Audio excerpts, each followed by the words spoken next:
An b'aw fo k'aw waleɲuman dɔn k'a fɔ k'aw bisimila aw ka jamukan kɛnɛ kan n'o ye Mifa Sport ye. Mifa Sport ye jamukan mun b'aw ka farikolo ɲɛnajɛ kibaruyaw bɛ d'aw kulo kan bi ni n baarakɛɲɔgɔn bɛ ɲɔgɔn bolo n'o ye Aramatulayi Kone ye. Aramatulayi a bɛ cogo di? A tɛ togo la. Ça va? Ça va alhamdulilayi. Somɔgɔw? Basi foyi tɛ yen. Folikan jumɛn y'i bolo ka lase an lajɛbagaw ma? N bɛ bɛɛ lajɛlen fo. Maa maa y'a ka ci bila nin wagati in na ka se k'an lajɛ an ka foli bɛ a bɛɛ lajɛlen. Bi juma ye lahɔrɔma donnen don. An bɛ dugawu kɛ Ala ka juma caman jira an na. An ka ba Maliba Ala k'a basigi ka furukufuruku ninnu bɛɛ lajɛlen nɔgɔya Yusu Tarawele Ba. I yɛrɛ dun kɔni basi t'i la? Bon basi foyi tɛ n na alhamdulilayi. O diyara n ye. Awɔ. Donc an tɛ taa kunnafoni kɔnɔna la. An bɛ taa kunnafoni kɔnɔna la. An b'a daminɛ. Sisan an bɛ taa Mali kan ka jouer bi contre Zambie Badenya Ballontan. Nɛgɛ 19 wagati stade 26 mars la. N'Ala sɔnna an yɛrɛ kan ka y'o kɛnɛ kan. Pronostic. Pronostic. Kɔni b'a dɔn Mali kɔni bɛ gagner sa. Ok d'accord. N'Ala sɔnna. O an ka bakuruba filanan na an bɛ taa championnat Ligue 1 Orange Mali. An bɛna an da s'o ma. Bakuruba sabanan na an bɛ taa Coupe du Monde Senior Dame. Olu bɛ ka kɛ Australikaw fɛ yen nɔ. An bɛna an da don o fana la. N'o bɔra yen an bɛ taa compétition africaine. An bɛ t'o fana kow ɲɛnabɔ ale ni kunnafoni misɛnnin camanba o b'an bolokɔrɔ bi. A ma tila ɲɔgɔn an ka daminɛ sa an bɛ taa Mali kan ka jouer bi Zambie. Kibaruya jumɛn b'o kɔnɔna la? Siga t'o la Yusu Tarawele Ba y'a fɔ cogo min na bi 19h wagati. Donc Mali ale ni Zambie olu kan ka ɲɔgɔn sɔrɔ Badenya ndolanci don a bɛ kɛ stade 26 mars ale kɔnɔna na. Donc n'i ye a ta k'a lajɛ min ye an ka coach ye Eric Sekuchel donc équipe nationale la donc ale coach ale ye wele bila joueur 25 ma. Donc n'i y'a lajɛ gardien de but o ye joueur 3 ye. Donc Ibrahima Bozo Mukoro ale bɛ tout puissant Mazembe la ka taa se Ismaïla Jara Jawara donc ale bɛ Malmo FF la donc Jigi Jara ale bɛ Young African na o ye donc gardien de but 3 ye. Donc ni o bɔra défenseur Amari Traoré Stade Rennais ka taa se Mamadou Fofana Amiens donc Boubacar Kiki Kouyaté FC Metz Falaye Sako Montpellier ka taa se Amadou Dante Stergras Moussa Diarra Toulouse donc ka taa se Daouda Guindo Saint-Gall Mamadou Traoré Vojvodina FC donc n'o bɔra Yusu Tarawele Ba milieu de terrain Diadje Samasekou Olympiakos Mohamed Kamara AS Monaco Lassana Koulibaly Lassana Koulibaly Salernitana donc Italikaw fɛ yen nɔ ka taa se Aliou Dieng Al Ahly d'Égypte donc Amadou Aïdara RB Leipzig Yves Bissouma Tottenham d'Angleterre donc ka taa se Kamari Doumbia Stade Reims ka taa se Cheikh Oumar Doucouré Crystal Palace. N'o bɔra attaquant donc n'i ye o ta k'a lajɛ Musa Djenepo Southampton ka taa se Adama Traoré donc min ye Musa Doumbia ka taa se Sékou Koïta Strasbourg Al Bilal Touré donc ale bɛ Almeria la Nene Dorgeles ale bɛ ka dɔn k'a fɔ Westerlo ale kɔnɔna na donc Yusu Tarawele Ba nin tun ye joueur 25 an ka i ka dɔn k'a fɔ coach Eric Sekuchel ale ye wele bila joueur minnu ma ka danaya da u kan. I y'a fɔ cogo min na match ale bɛ kɛ bi donc 26 mars kɔnɔna na retour bɛ kɛ lundi don donc le 26. Voilà, programme est continué. Mali dɔrɔn tɛ ka jouer Yusu Tarawele Ba programme est continué. Donc toujours bi Corée du Sud ale ni Costa Rica olu bɛ ɲɔgɔn sɔrɔ ka taa se Cameroun ale ni i ka dɔn k'a fɔ Uzbekistan olu bɛ ɲɔgɔn sɔrɔ Égypte Niger olu bɛ ɲɔgɔn sɔrɔ RDC Congo ale ni Burkina Faso olu bɛ ɲɔgɔn sɔrɔ Japon États-Unis olu bɛ ɲɔgɔn sɔrɔ Canada ale ni Croatie olu bɛ ɲɔgɔn sɔrɔ Uruguay ale ni Iran olu bɛ ɲɔgɔn sɔrɔ donc Bahreïn ale ni Cap-Vert olu bɛ ɲɔgɔn sɔrɔ Arabie Saoudite ale ni Équateur olu bɛ ɲɔgɔn sɔrɔ Brésil contre Ghana Algérie contre Guinée Conakry Maroc contre Chili an y'a fɔ cogo min na ba Mali baden Zambie olu bɛ ɲɔgɔn sɔrɔ donc a bɛ kuncɛ 23h30 Argentine ale ni Honduras olu bɛ ɲɔgɔn sɔrɔ Yusuf Traoré ba. Tiɲɛla a kɛra an ka ɲɔgɔn bɛn ye. Ɲɔgɔn bɛn caman de don. Donc an bɛ dugawu kɛ ba Maliba ale ni i ka dɔn k'a fɔ donc ale ka bi wulada in na match an bɛ dugawu kɛ ale ni Zambi Ala ka nɔgɔya ka sebaya di Mali. Amina yarabi. Voilà. Donc an bɛ bɔ yen nɔ Ramatulayi an bɛ taa championnat national Ligue 1 Orange. Ko kibaruya jumɛn b'o fana kɔnɔna la? Yusuf Traoré ba y'a fɔ cogo min na championnat national Ligue 1 Orange. Donc ale kɔni programme bɛɛ lajɛlen dɔnnen don. Ni a ta k'a lajɛ o bɛ daminɛ samedi don le 8 octobre. Donc n'i y'a lajɛ première journée kɔnɔna na 11 créateurs ale ni AFE olu bɛ ɲɔgɔn sɔrɔ. Ka taa se AS Bakarijan ale ni Stade Malien olu bɛ ɲɔgɔn sɔrɔ. Joliba Athletic Club de Bamako ale ni Black Star olu bɛ ɲɔgɔn sɔrɔ. Ka taa se LCBA contre ASCO. Donc USD Kita ale ni Police bɛ ɲɔgɔn sɔrɔ. Tenitigi ninnu dun ka balontan a ma nɔgɔ kuma dɔw la. Donc Yelen Olympique ale ni Real olu fana bɛ ɲɔgɔn sɔrɔ. ISFAS ale ni Binga FC olu bɛ ɲɔgɔn sɔrɔ. USD Buguni ale ni Sobe olu bɛ ɲɔgɔn sɔrɔ. Yusuf Traoré ba. Toujours an bɛ to programme kɔnɔna na deuxième journée kɔnɔna na. Donc o bɛ daminɛ le 14 octobre. Joliba Athletic Club de Bamako ale ni AFE olu bɛ ɲɔgɔn sɔrɔ. LCBA contre Bakarijan. Donc 11 créateurs contre Black Star. Donc n'i y'a ta k'a lajɛ Stade Malien de Bamako ale ni ASCO olu fana bɛ ɲɔgɔn sɔrɔ. ISFAS ale ni Police tenitigi fila a bɛ sɔn ka kɛ caman ye. Donc toujours programme bɛ continuer. USD Buguni ale ni AS Real olu bɛ ɲɔgɔn sɔrɔ. USD Kita contre Binga FC olu bɛ ɲɔgɔn sɔrɔ. Donc deuxième journée kun bɛ cɛ ni Yelen Olympique contre COB olu bɛ ɲɔgɔn sɔrɔ. Programme bɛ continuer toujours troisième journée ale kɔnɔna na o bɛ daminɛ le 21 octobre. AFE ni ASCO olu bɛ ɲɔgɔn sɔrɔ. Donc AS Bakarijan ale ni Black Star olu bɛ ɲɔgɔn sɔrɔ. ASD Police ale ni COB olu fana bɛ ɲɔgɔn sɔrɔ. Donc AS Real contre Binga FC. Ka taa se Joliba Athletic Club ale ni Stade Malien ni ye griman fila ye dɛ. Stade contre Joliba o tɛ komi Barça contre Real. D'accord, donc programme bɛ continuer toujours n'i y'a ta k'a lajɛ ISFAS ale ni Yelen Olympique bɛ ɲɔgɔn sɔrɔ. LCBA contre 11 créateurs. Ka taa se USD Buguni contre USD Kita Yusuf Traoré ba. Donc o programme tɔw don n'a nataw la an b'o di limanaw ma ladiliya o kɔnɔna na. Kosɛbɛ. N y'a f'i ye cogo min na Super Coupe ale fana bolodalen don.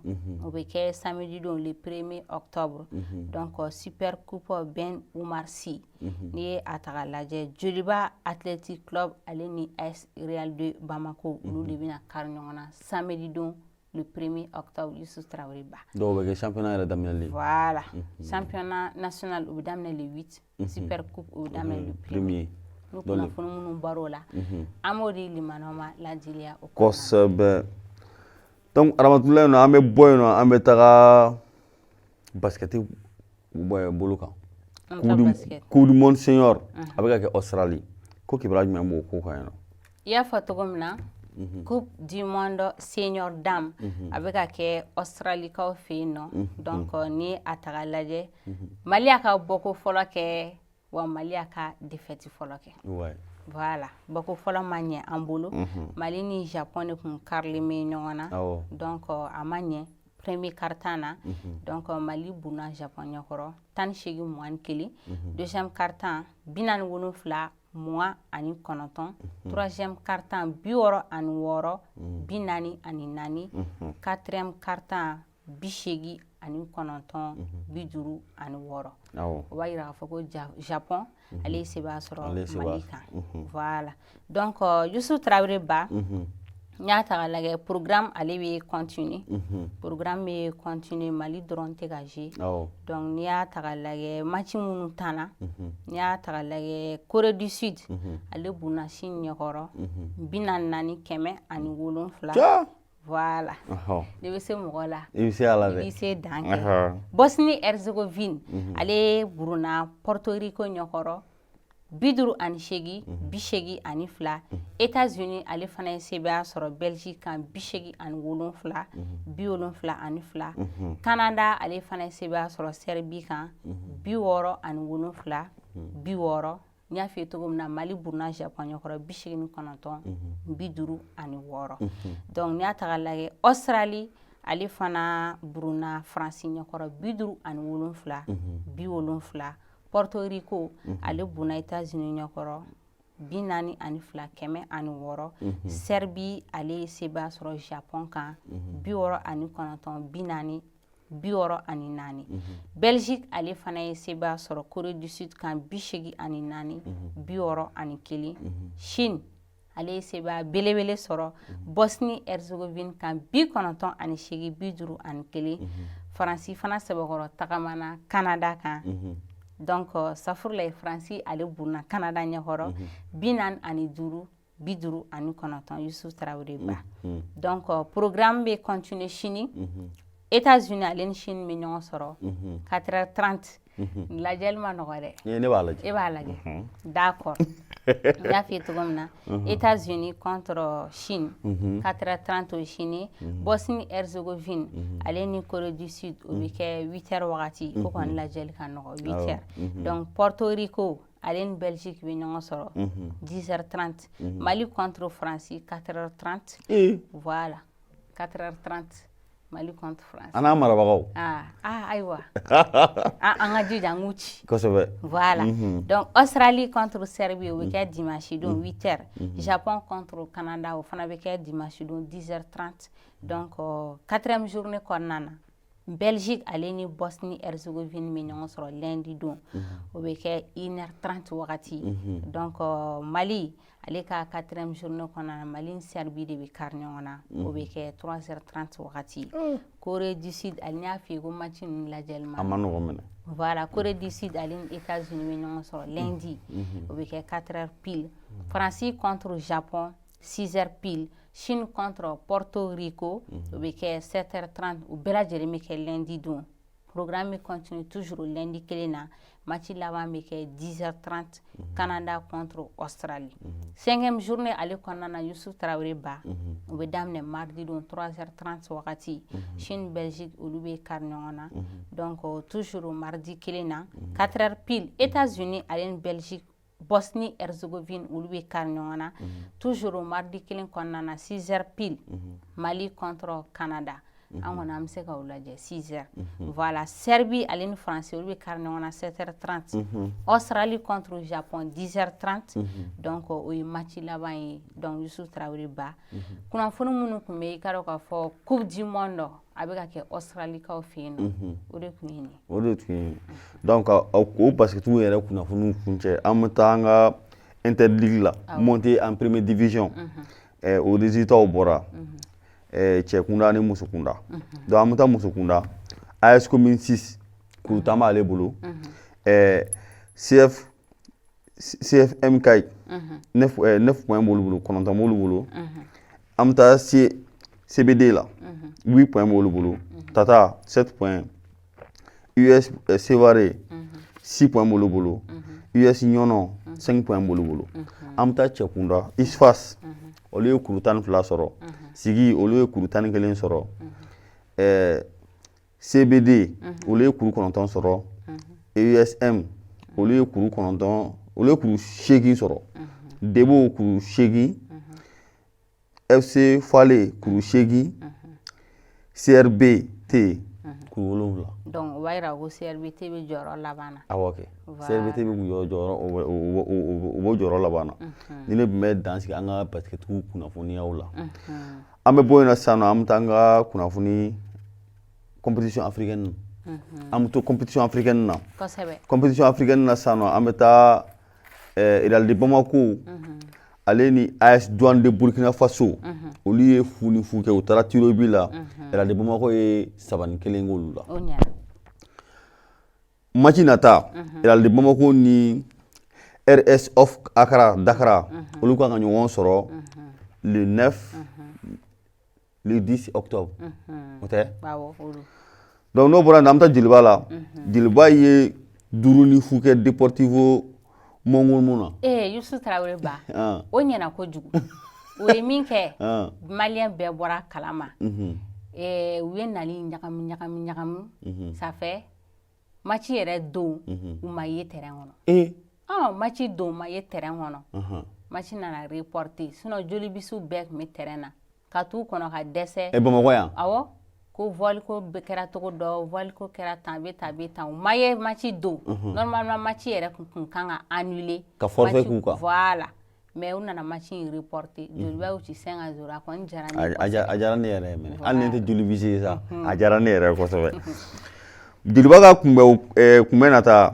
o bɛ CRB de Lubzang CRB Lubzad o de tɛ ɔhɔn u n'olu kan ka ɲɔgɔn sɔrɔ o bɛ kɛ don jumɛn ayi o ye donna nataw o donna nataw ko ye d'accord voilà donc an bɔ yen nɔ sisan an bɛ taga an bɛ taa an ka sport de massiw la sisan nɔ sport de massiw la kibaruya jumɛn de bɛ yen Yusu Tarawele ba an bɛ taa sport de massiw kɔnɔna na i y'a fɔ cogo min na an baarakɛɲɔgɔn n'an cakɛɲɔgɔn donc min ye Mutaga Tarawele fistɔni i grand-père donc Mutaga Tarawele ale kɛlen don ka kupu boloda a deuxième édition de bɛ sen na salon première édition kɛra ɲinɛ deuxième édition bɛ sen na a kun cɛ kuma sera final date o dɔnna ka ban ko o bɛ kɛ samedi don le 8 octobre 2022 donc a bɛ kɛ Wɛnzɛnbugu finalisiw o ye k'a dɔn k'a fɔ talent foot contre AJSO olu de kan ka kari ɲɔgɔn na finali in kɔni parrain o ye Umaru Dafu a fɔra ko wari b'a bolo dɛ ko finali ye don jumɛn samedi le 8 octobre donc o tɛ an ma s'o ma fɔlɔ dɛ ayi o tɔ ma jan dans 2 semaines an bɛ y'o kɛnɛ kan n'Ala sɔnna a ma voilà donc final parrain Umaru Dafu i jija ka gɛrɛ a la ko wari b'a kun n bɛ gɛrɛ a la n'Ala sɔnna a ma donc toujours an bɛ to an ka kunnafoniw kɔnɔna na n'i y'a ta k'a lajɛ kunun donc i ka dɔn k'a fɔ final de la coupe du président des supporters section basketball a kun bolodalen don kunun Stade Wɛnzɛn ale la Mali ka yɛrɛma hɔrɔnya hukumu kɔnɔna na o b'a kɛ chaque année donc ɲinɛ kun ye a 4e édition tako 4nan de don a kun bɛ ka kɛ à partir de 16h donc AS Manden cɛlakaw ni Joliba Athletic Club polisiw olu de kun karinen bɛ ɲɔgɔn na o kɔfɛ musolakaw fana karila ɲɔgɔn na n'i y'a ta k'a lajɛ Joliba wulila ni jɔnjɔn ye 59 49 hali n'a sɔrɔ gagné gɛlɛya kɔnɔna na parce que premier quart-temps na Manden tun bɛ Joliba kan deuxième quart-temps na Manden tun bɛ Joliba kan Jolibisiw nana ko cɛ an ɲɛ bɛ na cogo min na ko ma nɔgɔ troisième quart-temps na u wulila ka wulikajɔ bonyana kosɛbɛ quatrième quart-temps na u ye sebaya sɔrɔ a kun cɛra 59 49 donc Yusu Tarawele ba o bannen musolakaw fana ta daminɛna Joliba mɔgɔ gagné fana na awɔ donc Joliba ni AS Manden de fana kun karinen bɛ ɲɔgɔn na musolakaw fan fɛ Joliba kɔni ye jɔnjɔn sɔrɔ tuguni 52 42 ka taa Joliba ale kanu na a kɔni jara kosɛbɛ a bɛ dibi de kare jama bɔra kosɛbɛ i k'a dɔn k'a fɔ madame Tarawele Zenabu Diop ministre kɔrɔ de kun sportif belebele don a ye basketi kɛ a ye athlétisme kɛ a ye handball fana kɛ voilà o y'an ka domaine voilà ale fana tun b'a kɛnɛ kan donc maaba caman tun b'a kɛnɛ kan an bɛ dugawu kɛ ala ka 5e édition jira an na amina rabi donc olu de t'an ka kunnafoniw kuncɛ Aramatulayi e de b'an ka kunnafoniw kuncɛ ni junior mɔgɔw ka junior mɔgɔw ka fɛn jumɛn wa championnat national junior an ka kunnafoniw kuncɛ ni championnat national junior ye deuxième journée a jaabiw Gao ale bina Isfasi ɲɔgɔrɔ 4-1 Segu ale fana bina Sadi ɲɔgɔrɔ 5-1 Kayi ale ye 1 ni Kanangolo kɛ Sikaso la Tombouctou ale fana ye 1 ni Kanangolo kɛ Mopti la COB ale ye 1 ni Kanangolo kɛ Kulukoro la o deuxième journée troisième journée Kayi ale bina Isfasi ɲɔgɔrɔ 1 ni Kanangolo COB ale ni Tombouctou kɛra Fufu la Elsiba ale ni Mopti ye D1 kɛ Elsiba ye D1 kɛ Mopti la Gao ale bina Segu ɲɔgɔrɔ 4 ni Kanangolo Sadi ale ye 2 ni 1 kɛ Sikaso la o ma ɲɛ dɛ munna ayi den Sikaso kaw de kan ka a ye cɛ tɔgɔ la awɔ an de kun kan ka kɛ ala d'accord an bɛ taa 4e journée programme na sa n'o ye kɛ Stade Umaru Konate la 7h30 Segu ni Kayi ale olu bɛ kabako da ɲɔgɔn kan n'o bɔra 9h30 Sikaso ni Isfasi olu bɛ kabako da ɲɔgɔn kan Sikaso bɛ kabako da Isfasi kan olu bɛ kabako da ɲɔgɔn kan n'o bɔra yen nɔ an bɛ taa 7h30 kelenw la mais a tɛ kɛ terrain kelen na Gawo ale ni Stade bɛ ɲɔgɔn sɔrɔ Modibo Keyita la nɛgɛ 16 Kulukoro ni Mopti bɛ ɲɔgɔn sɔrɔ Tombouctou nɛgɛ 18 LCba ni Tombouctou bɛ ɲɔgɔn sɔrɔ o bɛɛ bɛ kɛ Stade Modibo Keyita la donc olu de bɛ an ka kunnafoniw kun cɛ ni folikan b'i bolo Aramatulayi. Mama y'a ka ci bila bi k'a sigi ka anw lajɛ an ka foli bɛ a bɛɛ lajɛlen donc an b'a fɔ don n'a nataw la an bɛ kunnafoni tɔ di limanaw ma an ka foli bɛ bɛɛ lajɛlen. D'accord ninnu de b'an ka kunnafoni kun cɛ an bɛ foli lase an ka technicien ma n'o ye Kansutu Jarama ale tun bɛ régie la bi Salimata Kamara ale tun bɛ caméra la son o tun minɛnen don Musafu Jara bolo donc an bɛ foli di bɛɛ lajɛlen ma k'a fɔ ko u k'an bɛn diɲɛ waati wɛrɛ.